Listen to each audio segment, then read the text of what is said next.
The rest of my climb was relatively uneventful, broken only by the odd hot dog squid or scuttling pork ribs. It was a full 20 free flights up, and I was at least roughly level on top of the tower, the walkway branching up around it in a perfect wall to wall spider's web. Up close, the sights of brain flies was more than awesome from the hideous den I could ever imagine. Bathed in all in that alien light, the roaring funnel of the unearthly life was almost too beautiful to have burst out its way from formerly human skulls. The death toll represented must have been staggering. That terrible beauty, rather than harshly clash with the figure standing only a few yards ahead, raised rectangular platform backwards towards me as if it overlooked the tower and appeared to fidget with the large control console. I blinked out hard, trying to register its tragedy familiar shape. It had no apparent head or neck, but its body only a broad, rounded mass and squashed barrel. A pair of dark, mushy limbs extended from its sides. A white object bobbled around like an upper surface. I didn't want to accept what I was looking at. It was it was too much. Even now it was just stupid. It was a hamburger in a chef's hat, like the little logo. If I could sneak up to it, I could plunge my mighty blade straight down its big, stupid breadhead. There was no way in hell it could be coming from above the teeming bugs. I looked at my light, cautious step. It whirled around. Round. God damn it. For a long time, we just stood at one another. The rancid-looking beast regarded me with its bulging, bloodshot eyes the size of soccer balls, oozing out and twitching as it looked at me up and down. I didn't even know what else to do. What it was going to finally break the staring contest. I lowered my shovel and raised it a hand greeting. Hello? The moldering sandwich stood still for a few more moments before those slimy eyeballs rolled into their lidless sockets, as if I just said or done something even more ridiculous than the thing's every existence. I almost began stammering a follow-up statement when one of those slimy appendages suddenly reached for a huge, bright red switch on its console, rhythmically pressed it. It raised one sludgy beef hand and gave it a sort of toodaloo finger as if the entire platform abruptly plunged through the floor and disappeared out of sight.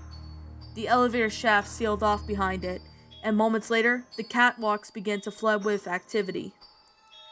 From somewhere on the opposite side of the glowing, flying brain tornado came dozens of new shapes. Meat beings were pouring out from unseen new opening, readying looking larger and meaner than any oozing rejects that I had been mowing down.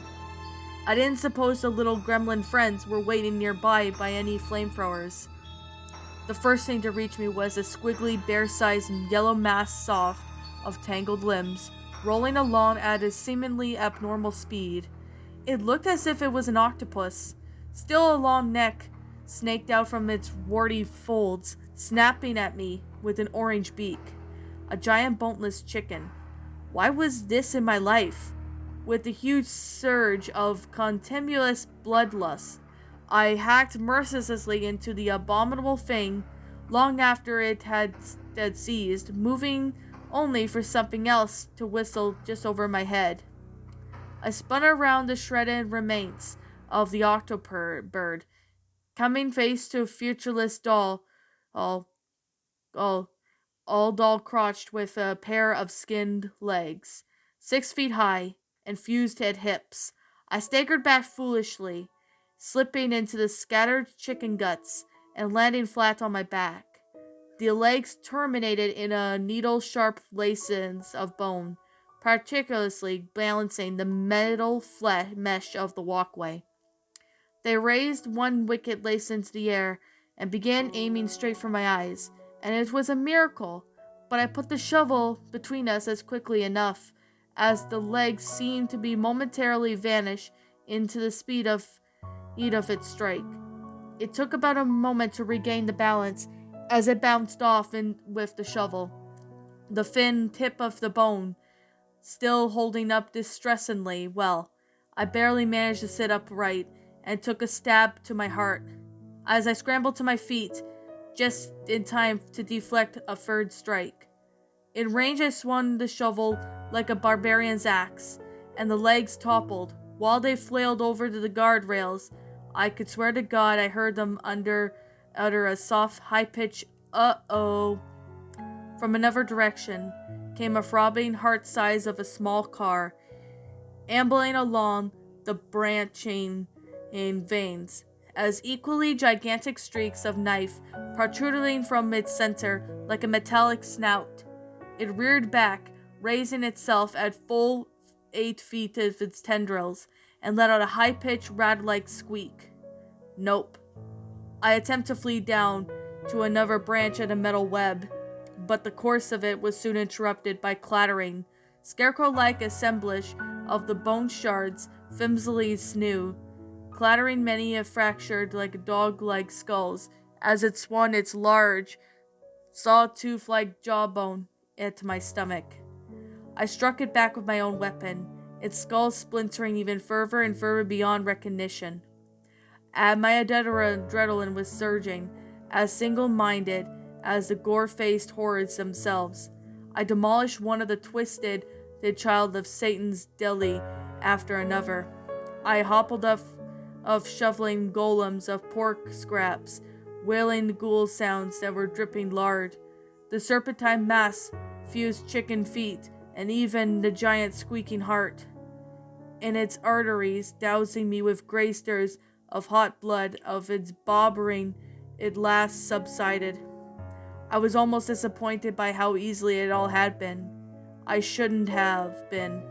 As I stood in a puddle of mashed vice versa, blood and who knows what else was streaming off of my face, I heard a mysterious clang echo through the vast space, and I felt the walkway shudder under my feet. It followed by another clang. The shaking intensified. Clang. It reminded of me rather uncomfortably of a huge, heavy footsteps on the grated floor. 2 guesses were it was, "Come on, I dare you."